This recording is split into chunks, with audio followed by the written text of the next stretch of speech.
पद रत्नाकर का पाठ, पद संख्या 129।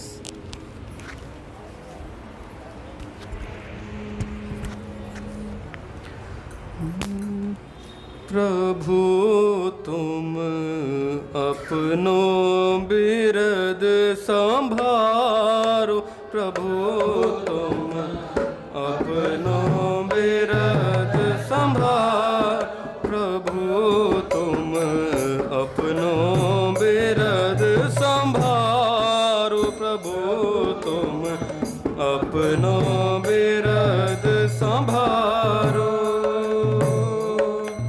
अधम उदाहरण नाम धरायो, अधम उदाहरण नाम धरायो, अधम उदाहरण नाम धरायो, अधम उदाहरण नाम धरायो। अब मत ताहि बिसारो,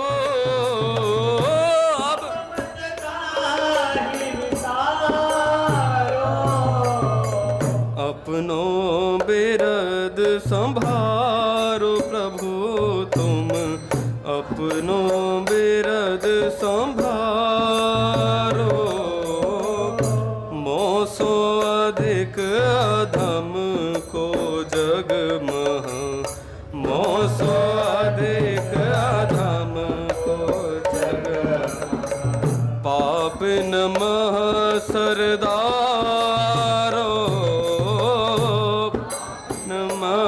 सरदारो। ढूंढ ढूंढ जग अग अति कीने, ढूंढ ढूंढ जग अग अति कीने, गनत नावे पारो, गनत नावे पारो। अपनो बिरद संभारो, प्रभु तुम अपनो बिरद संभारो। मोरे अघ को लिखत लिखावत, मोरे अघ को लिखत लिखावत, चित्रगुप्त पछिहारो,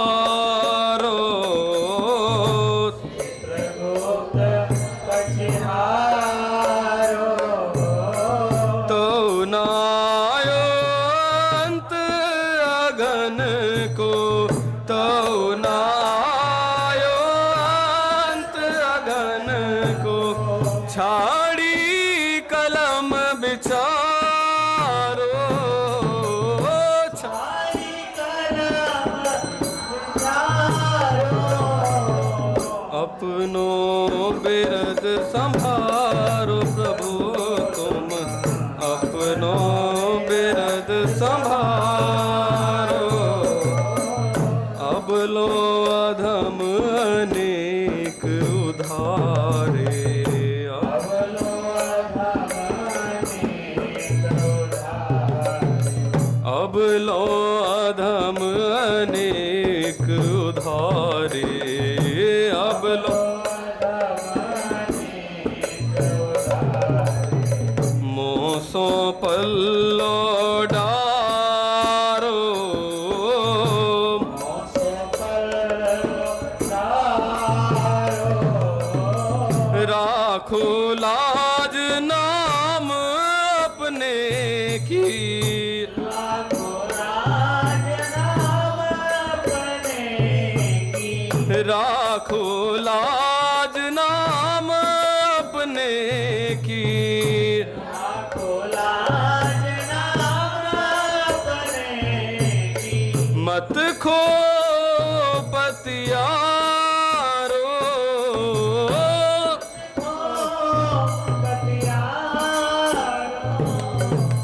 अपनो बिरद संभारो, प्रभु तुम अपनो बिरद संभारो, प्रभु तुम अपनो बिरद संभारो।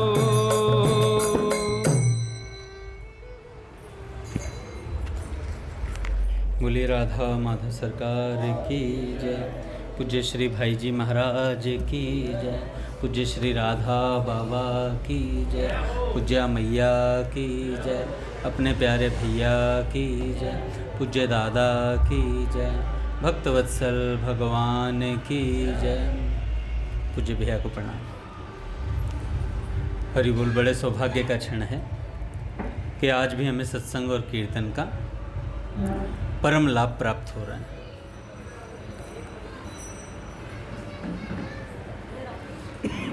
भैया कोई विशेष सूचना कुछ आप बोलना चाहते हो तो आप बोल सकते हैं भैया। जी भैया। तो पहले कुछ संतों के विचार, उसके बाद कुछ भक्त चर्चा करेंगे।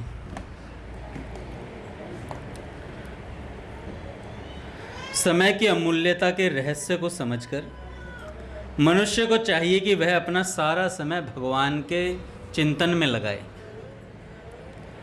और भगवान के प्रभाव और रहस्य को समझते हुए श्रद्धा एवं प्रेम पूर्वक निरंतर भगवान के चिंतन में ही लगा रहे। यदि मनुष्य भगवत चिंतन का ऐसा अभ्यास करे तो उसको बहुत अल्प समय में ही परमात्मा की प्राप्ति हो सकती है। इस प्रकार के अभ्यास से संपूर्ण दुर्गुणों, दुराचारों एवं दुखों का अत्यंत अभाव हो जाता है।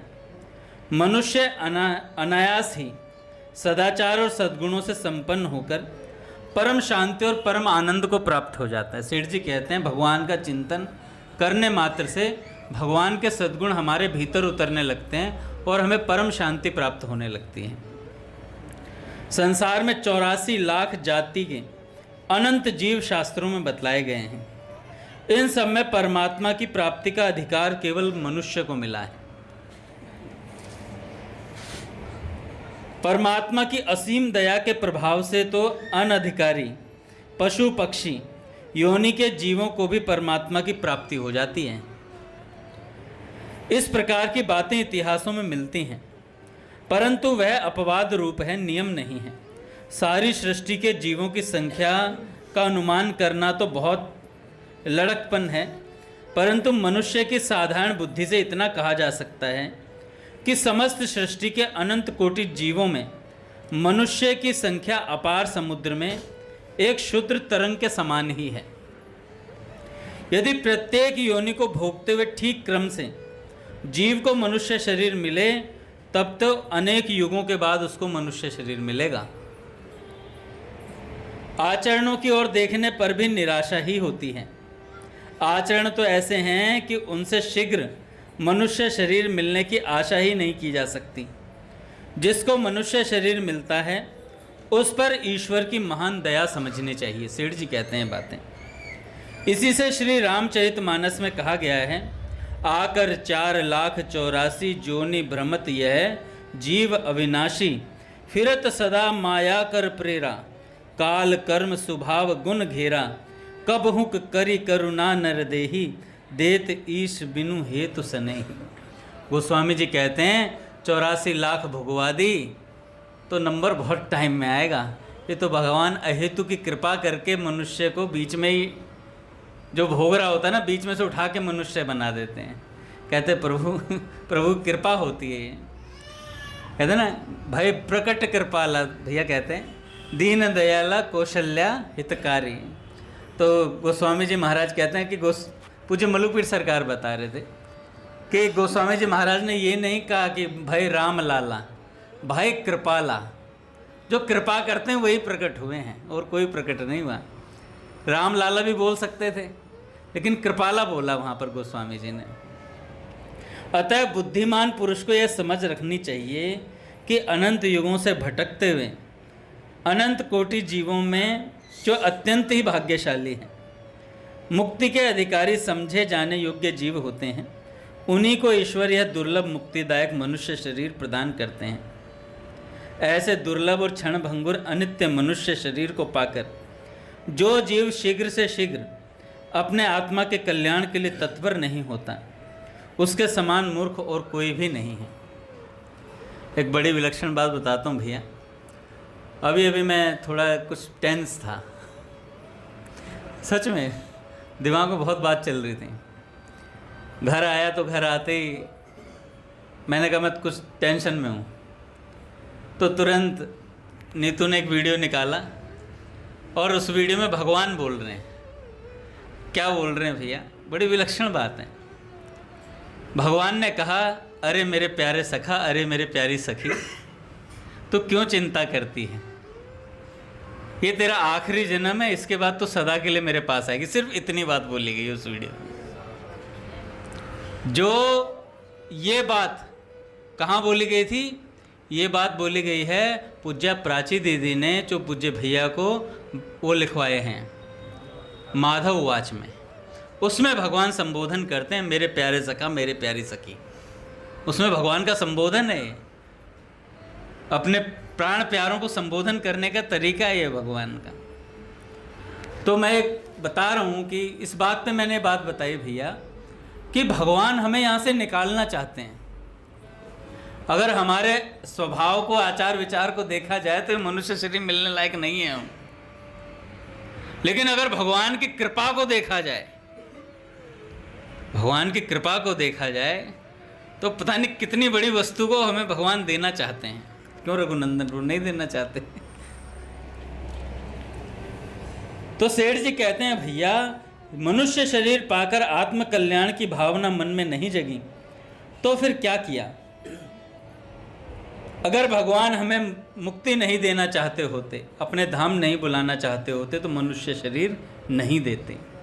ये उसका प्रमाण है कि इस बार भगवान ने हमारा आह्वान किया है। भगवान हमसे मिलना चाहते हैं। इस बात की अगर हमें समीक्षा करनी हो तो हमें संत मिल गए, भगवान के प्यारे जन मिल गए। ये इस बात का प्रमाण है कि हमें भगवान का आह्वान हो रहा है। भगवान हमसे मिलना चाहते हैं। इस अधिकार को पाकर भी यदि हम उस दयामय की दया की अवहेलना कर अपने समय को व्यर्थ भोग, प्रमाद, पाप और आलस्य में बितावें तो उसे मूढ़ता के अतिरिक्त और क्या कहा जाए। आहार, निद्रा और मैथुन आदि तो प्रायः सभी योनियों में प्राप्त होते ही रहते हैं। फिर मनुष्य के शरीर को पाकर भी यदि जीव उन्हीं विषयों में अपना जीवन बिताता रहे तो फिर उस मनुष्य में और पशु में अंतर ही क्या रह जाता है। कुतिया के साथ कुत्ते को जो सुख प्राप्त होता है वही राजा को रानी के साथ और इंद्र को इंद्राणी के साथ प्राप्त होता है। पुष्पों की सुकोमल शैया पर सोने में जो सुख विलासी मनुष्य को मिलता है वही सुख गधे को घूरे की राख पर लूटने में मिलता है। नाना प्रकार के मेवा मिष्ठान खाने में मनुष्य को जो आनंद मिलता है वही आनंद कुत्ते, कौवे आदि पशु पक्षियों को अपने अपने आहार में मिलता है। ईश्वर की दया फलस्वरूप दुर्लभ मनुष्य शरीर को और ऐसी मानवीय बुद्धि को पाकर भी यदि हम इन पशु पक्षियों की तरह आहार, निद्रा और मैथुन आदि को ही सर्वोत्तम सुख समझकर इन्हीं में अपना समय बितावें तो वास्तव में हमारा दर्जा इन पशु पक्षियों जैसा ही है। अच्छा, अगर हमें कोई कहे कि आपका जीवन पशु जैसा है, वो व्यक्ति हमें अच्छा नहीं लगता है भैया। कोई हमें आईना दिखाए वो हमें अच्छा नहीं लगता है, बिल्कुल भी अच्छा नहीं लगता है भाई। मैं अभी रघुनंदन प्रभु, नाम नहीं लेना है, प्रभु क्षमा करना, मैं रघुनंदन प्रभु से कहूँ कि रघुनंदन प्रभु आपको भजन करना चाहिए, हालांकि भजन कर रहे हैं, फिर भी मैं इन्हें कहूँ कि आपको भजन करना चाहिए तो ये कहेंगे मैं कर रहा हूँ, मेरे को बोला क्यों ऐसा, मेरे को ऐसा बोला क्यों। तो ये बोलना इनके भजन को घटाने के लिए नहीं है, इनको और प्रोत्साहन देने के लिए है। तो अगर हमें बोला जाए भजन के लिए, अब पूज्य भैया में बोलते हैं,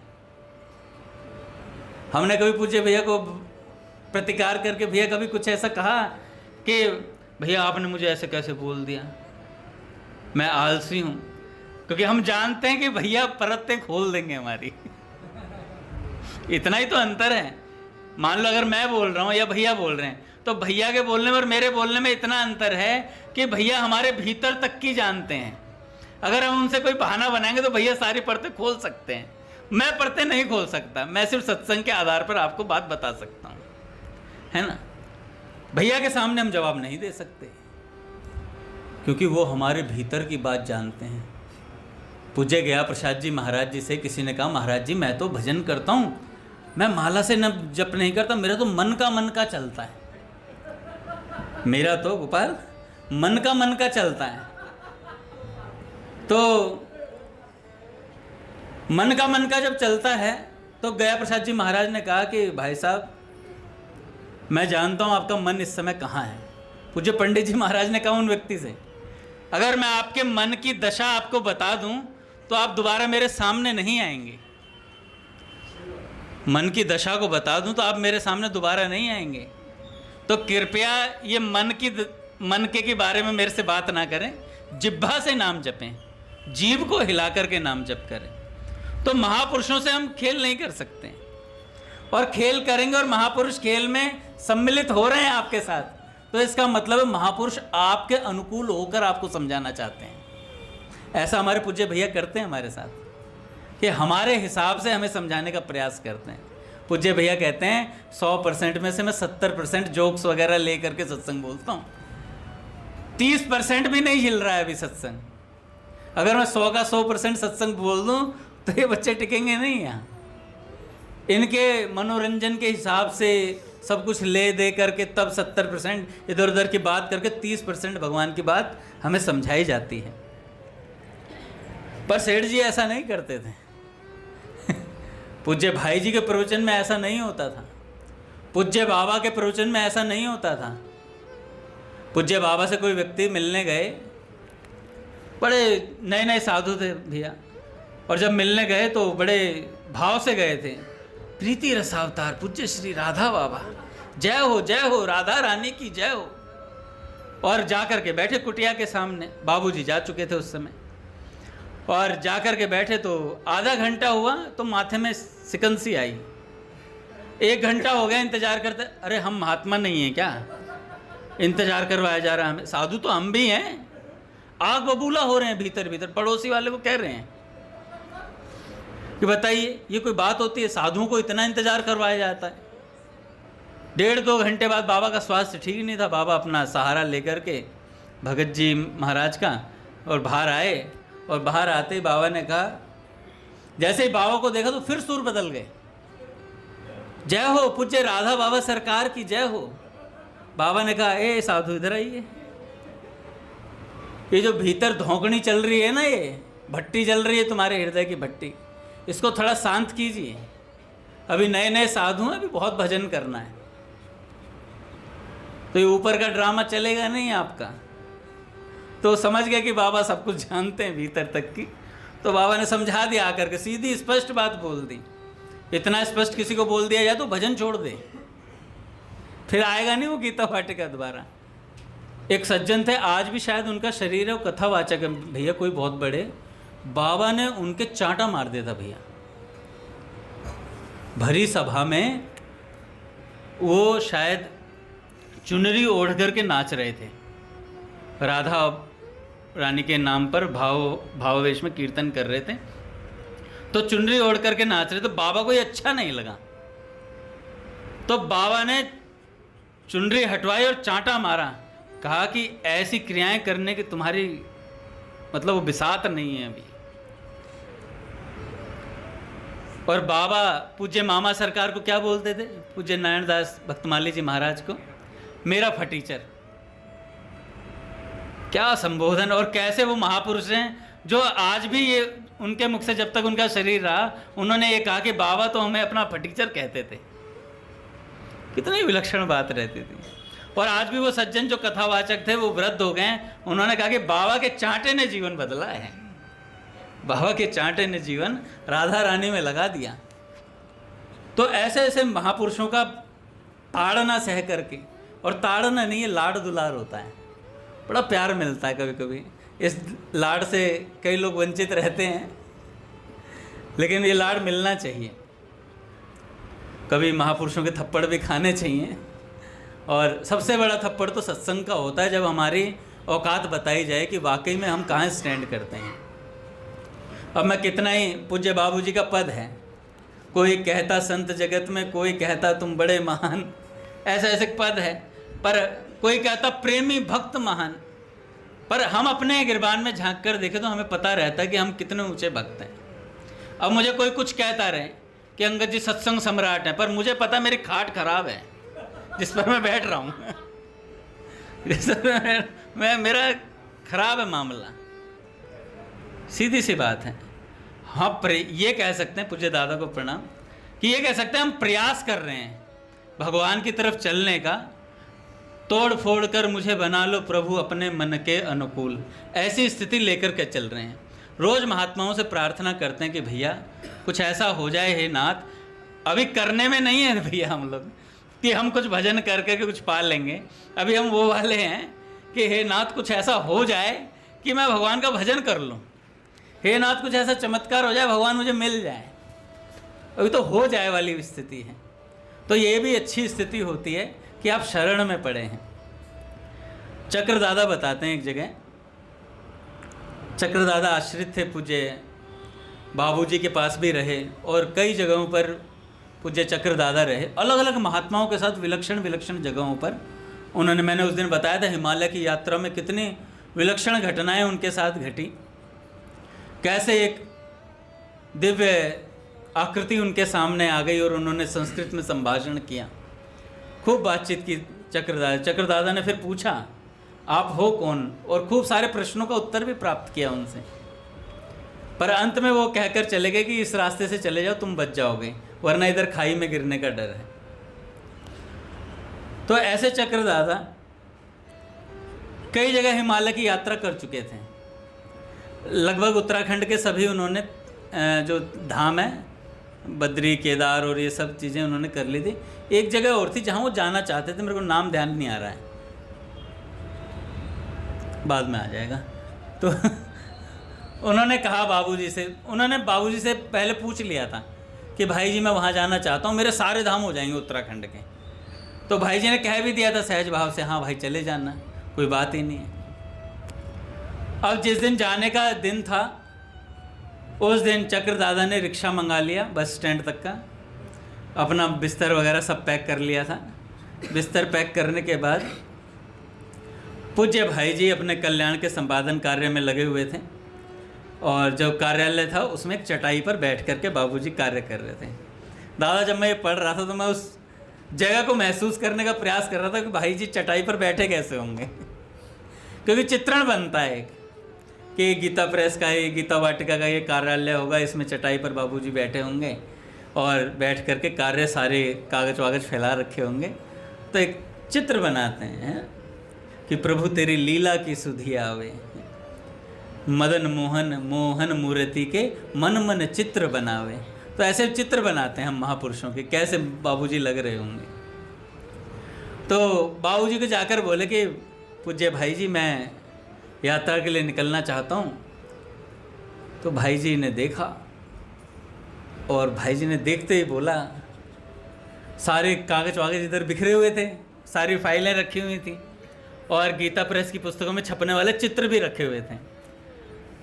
तो सारे उनको देख करके कह रहे हाँ जाओ, रोक कौन सकता है तुम्हें, और ये सारा गीता प्रेस का और ये प्रूफ का काम मैं खुद ही कर लूँगा, चित्रों को भी छपवाने का जो कार्य था वो अधूरा है, वो भी मैं ही कर लूँगा, कोई दिक्कत नहीं है, तुम जाओ। तो चक्रदादा कह रहे हैं आज तक मैंने जीवन में इतना जीवन मेरा निकल गया, कभी भाई जी का ऐसा स्वभाव नहीं देखा था, ना भाई जी के मुख से ऐसी वाणी मैंने कभी सुनी थी किसी ने उनको ऐसे टोका हो।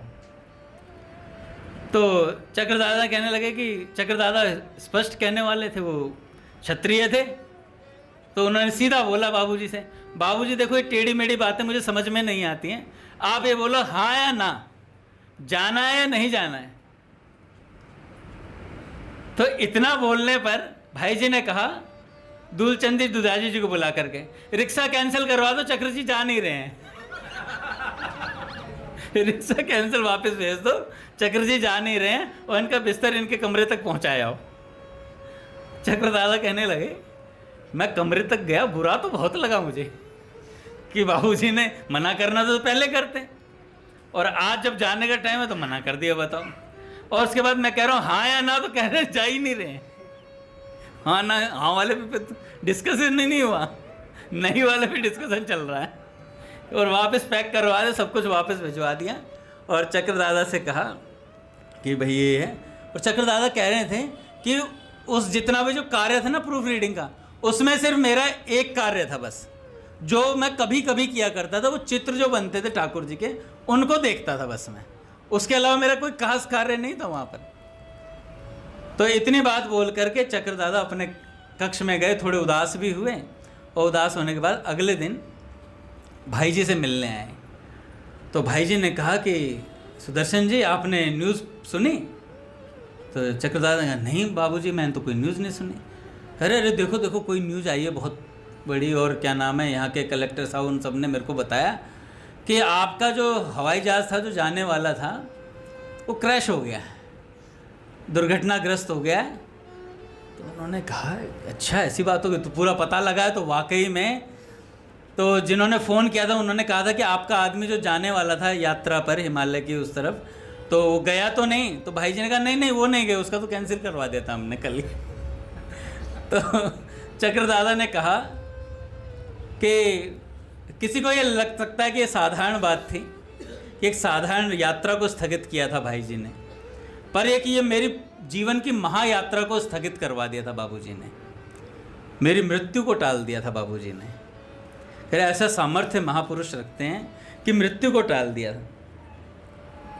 तो चक्रदादा का जीवन जब हम देखेंगे तो एक तो भगवान पर विश्वास, और एक महापुरुषों के शरण में कैसे रहना चाहिए। एक कौन सा चरित्र पढ़ा था दादा मैंने इससे पहले, पूज्य बाबूजी के परिकर थे वो, जो अभी भी थे, अभी शरीर छोड़ा उन्होंने, राधेश्याम बंका जी। उनका जीवित जीवन पूरा जीवन ऐसा ही था। कैसे कैसे संत पूरे 40 साल जीवन के आखिरी गीता वाटिका में बिता दिए। और एक और विभूति वहीं रहती है, हरि जी दुजारी जी,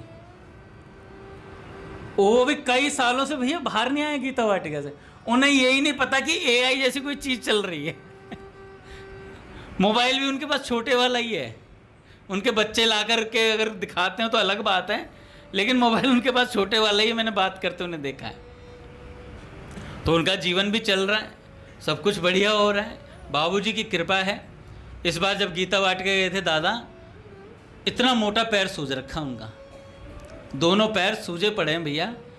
तब भी सर्दी हो या गर्मी हो, बाबूजी के पावन कक्ष में चद्दरों पर फूलों की सजावट, अगरबत्ती, साफ सफाई, अपने हाथ से बाबूजी की सब तस्वीर को साफ करते हैं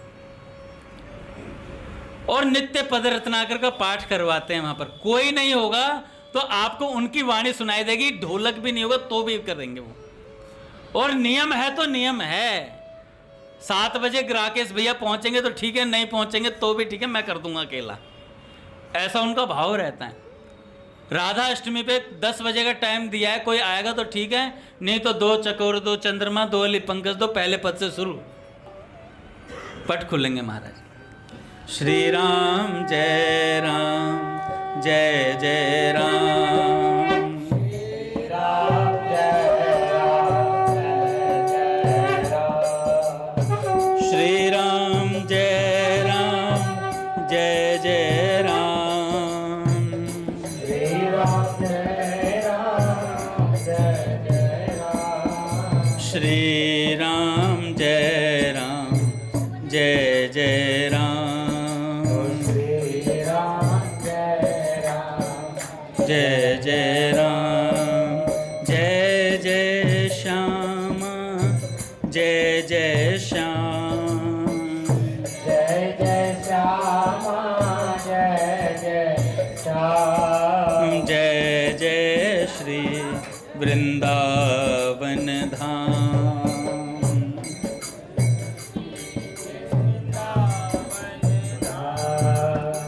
बोलिए राधा माधव सरकार की जय।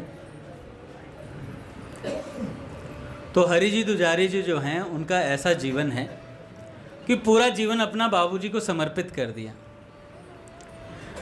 पूज्य श्री दूलचंद जी दुजारी जी, जो हरि जी दुजारी जी के पिताजी रहे, उनका भी जीवन उत्कृष्ट श्रेणी का। पूज्य भाई जी के पास पत्र आते थे और उनके उत्तर लिखने के लिए आते थे, और कई लीलाओं के पत्र भी आते थे। जो साधक लिख करके भेजते थे, भाई जी प्रश्न उत्तर करते थे, तो सबसे पहले पूज्य श्री दुजारी जी ने पोस्टमैन से सेटिंग करी हुई थी, पहले पत्र मेरे पास आएगा, मैं उसकी कॉपी कर लूँगा, तब बाबूजी के पास जाएगा। क्यों? क्योंकि ये सत्संग की बातें उन्होंने फोटो स्टेट करके रख ली सारी की सारी। और कोई पत्र फाड़ देते थे ना बाबूजी, तो डस्टबिन में से जाके उस पत्र के टुकड़े टुकड़े को सेट करके उसमें से सत्संग निकालते थे कि बाबूजी ने क्या बात कही है।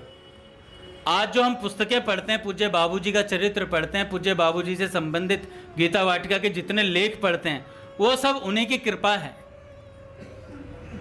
पूज्य श्री दुलचंद दुजारी जी की। गंभीर चंद दुजारी जी भी हुए उनके।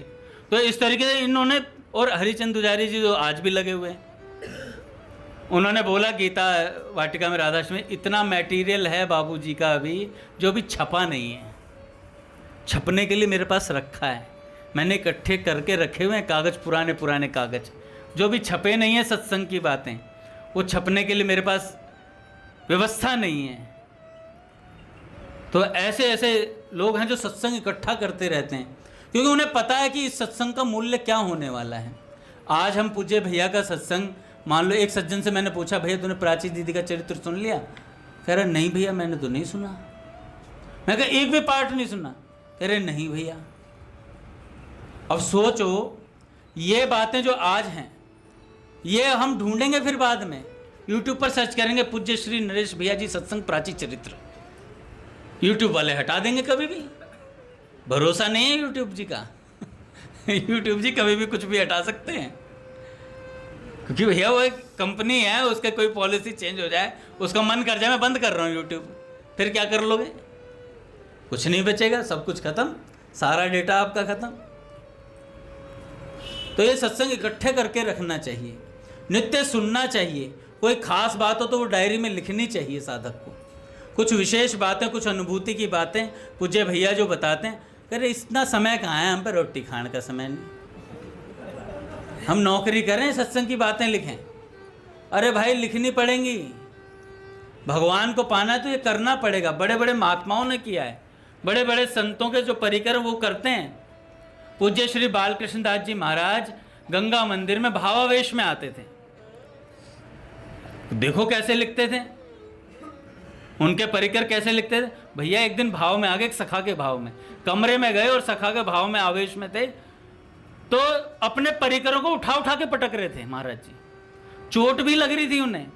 और उस समय पर पे महाराज जी के मुख से कोई पद निकलता था तो पूज्य श्री मनोहर दास बाबा उसे कॉपी पर पेंसिल से लिखते थे, पेंसिल से लिख लेते थे कि क्या महाराज जी की वाणी प्रस्फुटित हुई। और आज वही वाणी पुस्तकाकार रूप में छपी हुई है अली भाव निर्झर नाम से। एक एक सुंदर लीलाओं के पद हैं उसके अंदर। उन लीलाओं को सुन करके, पढ़ करके वहाँ में प्रवेश होता है, भगवान के धाम में प्रवेश होता है। तो ये एकत्र किया जाता है, इकट्ठा किया जाता है सारी चीज़ें। सिर्फ इतना काम नहीं है साधक का कि मंदिर आ गए और मंदिर से आकर के घर चले गए, जलेबी खाई, रबड़ी खाई, सो गए, और फिर अगले दिन आ गए, उठ करके 8 बजे आए, 9 बजे आए, कोई मतलब नहीं है, अपना आराम से गए, ऐसो आराम की ज़िंदगी चल रही है। इतना ऐस सांसारी नहीं कर रहे हैं जितना हम कर रहे हैं, जितनी सुविधाएं हमें प्राप्त हैं, इतने मज़े संसारी लोग नहीं ले रहे जितने मज़े हम ले रहे हैं, जितनी व्यवस्था हमें मिली पड़ी है। नहीं, पहले यहाँ मंदिर में जब संकीर्तन करते थे पसीनम पसीना हो जाते थे। रघुनाथ जी के रिश्तेदार आए थे, चाचा के लड़के, मामा के लड़के, मंदिर में घुसे, उसी पैरों से वापस चले गए। भाई क्या है ये, भभका है अंदर तो। इतनी तेज कीर्तन चल रहा था और भगवती भैया का जाल यूं रहता था, यूं ताबड़तोड़ कीर्तन चलता था, पसीनम पसीना। रघुनाथ जी का मुख एक चित्र की तरफ रहता था, ताली बजाते रहते थे, मेरा मुख नरकों की तरफ रहता था। यार ऐसे ही तला जाएगा क्या, ऐसे ही तला जाएगा क्या वाकई में? दादा मैं कह रहा हूँ वो चित्र दोबारा लगाए जाए नीचे।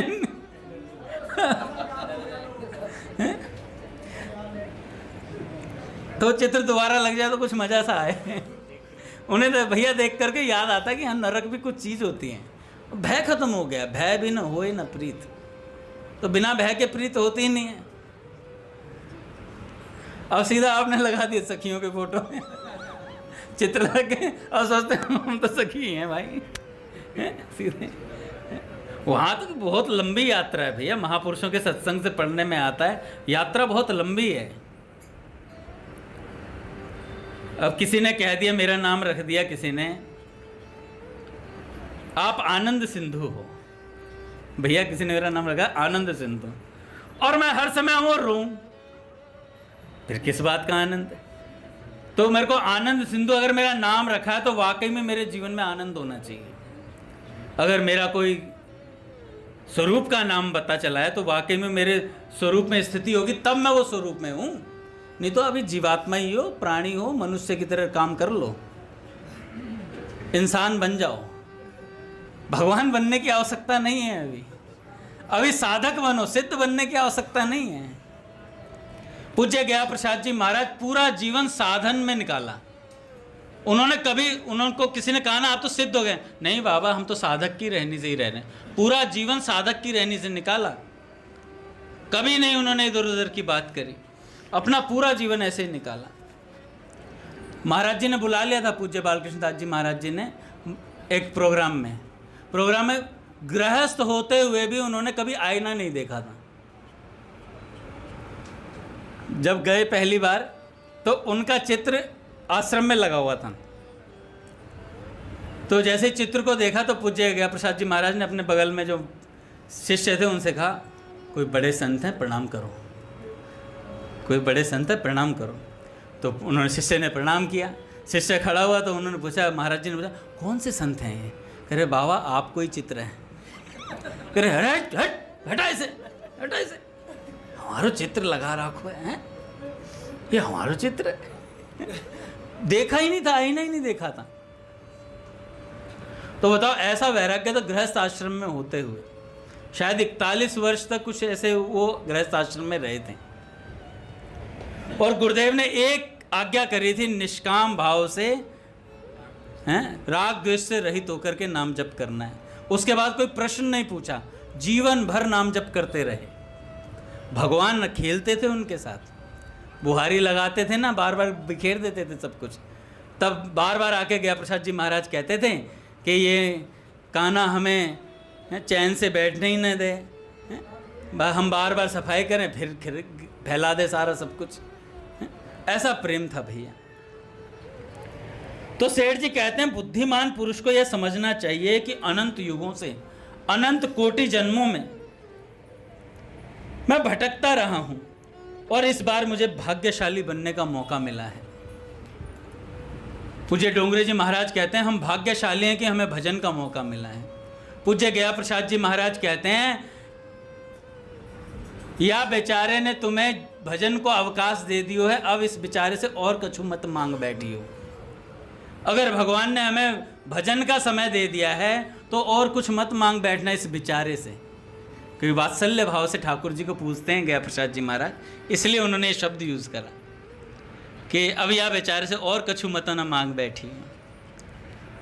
तो हमें भगवान के भजन का मौका मिल गया, इससे बढ़िया और कोई बात हो ही नहीं सकती। ऐसे दुर्लभ और क्षणभंगुर अनित्य मनुष्य शरीर को पाकर जो जीव शीघ्र से शीघ्र अपने आत्मा के कल्याण के लिए तत्पर नहीं होता, उसके समान मूर्ख और कोई भी नहीं है। जब मनुष्य का शरीर मिल गया तो ये समझ लेना चाहिए कि सामान्य भाव से मुक्ति के अधिकारी तो हम हैं ही। ऐसा ना होता तो मनुष्य शरीर ही हमें क्यों दिया जाता। दया में की अपार दया है जिसने हमें मुक्ति का अधिकारी बनाया। इस अधिकार को पाकर भी यदि हम उस दया में की दया की अवहेलना कर अपने समय को व्यर्थ में गंवाएंगे तो भैया मूढ़ता के अतिरिक्त ये और कुछ भी नहीं है। आहार, निद्रा और मैथुन आदि तो प्रायः सभी योनियों में प्राप्त होते ही हैं। फिर मनुष्य के शरीर को पाकर भी यदि जीव उन्हीं विषयों में लगा रहा तो फिर लाभ की बात क्या रही, तो फिर लाभ की बात क्या रही। इसलिए सेठ जी ने कल कहा, मैं सेठ जी का वो पढ़ रहा था कि सत्संग से बढ़कर कोई लाभ नहीं है भैया। इसमें बड़ी जल्दी मुक्ति का रास्ता निकल के आता है। बड़े बड़े महापुरुषों की बातें समझ में आती हैं। वैराग्य करने की आवश्यकता नहीं है, वैराग्य हो जाता है महापुरुषों का स्पर्श मात्र प्राप्त करने से। हम लोग यहाँ पर पद रत्नाकर का पाठ करते हैं। मैं कई साधकों को देखता हूँ, दादा पुस्तक होते हुए पुस्तक लेते नहीं हैं, क्या कंठस्थ है, कंठस्थ है। लेनी चाहिए, स्पर्श करना चाहिए पद रत्नाकर के पाठ करते समय। उसे नहीं है, अगर ज़्यादा पुस्तकें नहीं है तो दूसरे वाले के उसमें झांक कर उसके साथ बैठ कर के उसमें पुस्तक में पढ़ना चाहिए, क्योंकि ये बाबूजी का वांगमय स्वरूप है, पूज्य श्री भाई जी का। स्पर्श करोगे, एक एक अक्षर को देखोगे तो भाई जी के स्पर्श का फल प्राप्त होगा। जैसे भागवत जी को स्पर्श करने से श्री कृष्ण के स्पर्श का फल प्राप्त होता है, ऐसे ही महापुरुषों के चरित्र, महापुरुषों की लिखी हुई पदावली, इनको स्पर्श मात्र से महापुरुषों के स्पर्श का फल प्राप्त होता है। सेठ जी बैठ गए पंगत में, एक बार बगल में एक सज्जन बैठा हुआ था। भैया हलवा लाया गया, सेठ जी भी हलवा पा रहे हैं और वो भी हलवा पा रहा है, उसे मीठा ही नहीं लग रहा। अरे चक्कर क्या है यार, हलवा तो मीठा होना चाहिए। और सेठ जी भी, भैया नियम था सेठ जी का शायद, एक एक सब चीज़ एक एक ही रखवाते थे और दोबारा लेते नहीं थे सेठ जी शायद, मैंने जहाँ तक पढ़ा उनके उसमें चरित्र में, दोबारा नहीं लेते थे थाली में, जितना आ गया उतना पा के उठ जाते थे। यहाँ तो पहले ही इतनी परत चढ़वा लेते वो खत्म नहीं होती, फिर वो खाया नहीं जाता। नहीं, मैं आप लोगों की नहीं कह रहा, मैं अपनी बात कह रहा हूँ। कई बार तो भैया सेवा होती है, शयन सेवा होती है, तो सोचते हैं ये प्रसाद ये रख लेता हूँ यार, ये रख लेता हूँ, ये वाला खाऊंगा, ये वाला खाऊंगा, चलो ठीक है, बाकी छोड़ दिया। घर पर जाकर वो रोटी खाई नहीं जाती। मैंने कहा यार इतना ज़्यादा भी नहीं रखा था पर कम भी नहीं लगा है, पर खाया नहीं गया जा कर के।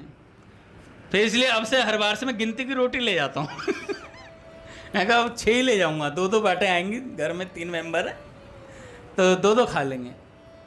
तो पहले ही परत इतनी चढ़ जाते, फिर अन्न का अपमान होता है। तो सेठ जी नहीं करते थे, तो जो हलवा खा रहा था तो उसके मीठा नहीं लगा, उसे कह रहा कुछ गड़बड़ है। तो सेठ जी से दूसरी पंगत में जाकर दूर जाकर के बैठा, फिर हलवा खाया, अब लग रहा मीठा। क्यों मीठा लग रहा है? सेठ जी के भीतर वैराग्य इतना था भैया, ऐसा अद्भुत वैराग्य था, महापुरुषों के बगल में बैठने से वस्तु ने स्वाद छोड़ दिया भाई, तुम नहीं, वस्तु ने स्वाद छोड़ दिया, अपनी मिठास छोड़ दी। ऐसा सेठ जी का बल था। तो इसलिए महापुरुषों के निकट रहना चाहिए साधक को। महापुरुषों के निकट रहने का एक तरीका है, खास तरीका। देखो अगर प्रत्यक्ष में प्राप्त हैं तो वो तो बहुत अच्छी बात है, हम भैया के निकट रह पाते हैं, भैया से बात कर पाते हैं, ये हमारे जीवन का परम सौभाग्य है। और उसमें भी वो विशेष सौभाग्य है, शाली हैं जो निरंतर साथ रह पाते हैं। हम दिन में 1 बार मिल पाते हैं, 2 बार मिल पाते हैं, जो निरंतर साथ रहते हैं उनका तो बड़ा ही सौभाग्य है भैया। लेकिन अगर फिर भी हमें महात्माओं का साथ करना है तो आज भैया प्रखर आया, आज ऊपर है भैया, बहुत अच्छी लगा मुझे। उसने मेरे से बोला कि अंगद चाचा मैंने ना पुस्तक पढ़नी शुरू कर दी है। मैंने उस दिन बोला था सबको, तो उसने आकर मुझे बोला कि मैं आस्तिकता की आधारशिला पढ़ रहा हूँ। कह रहे पर मुझे समझ नहीं आ रहा। मैंने कोई बात नहीं, 1 बार पढ़ना नहीं समझ आया, 5 बार पढ़ना, नहीं समझ में आया तो पिताजी से पूछना अपने क्या चीज़ है, फिर वो बताएंगे क्या विषय है। नहीं समझ में आया, पिताजी मौजूद नहीं है, कॉपी में लिख के रख लेना कि ये विषय था आस्तिकता की आधारशिला में, मुझे समझ नहीं आया था, मैं पूछ लूँगा बाद में। 5 बार तो मिनिमम पढ़ना। तो वो पढ़ रहा है तो उसे पूज्य राधा बाबा के स्पर्श का अनुभव जरूर होगा भैया, क्योंकि आस्तिकता की आधारशिला पूज्य बाबा की प्रिय पुस्तक रही है ना। तो ऐसे महापुरुषों का संग कर सकते हैं। पूज्य भाई जी का संग करना है, भाई जी का चरित्र पढ़ लो। पूज्य बाबा का संग करना है, पूज्य बाबा का चरित्र पढ़ लो। और ये मेरी बात नहीं है, ये पूज्य भैया के अनुभव की हुई बात है। पूज्य भैया ने जब चक्र दादा का चरित्र सुनाया था तो पूज्य भैया अपने घर पर मौजूद थे, तो पूज्य भैया को चक्र दादा की अनुभूति हुई थी। जब हम किसी महात्मा का चरित्र पढ़ते हैं तो महात्मा हमारे इर्द गिर्द रह करके अपनी प्रेजेंस दिखलाते हैं हमें। तो ऐसे हम महात्माओं का संग कर सकते हैं भैया। बोलिए भक्तवत्सल भगवान की जय। आरती करते हैं।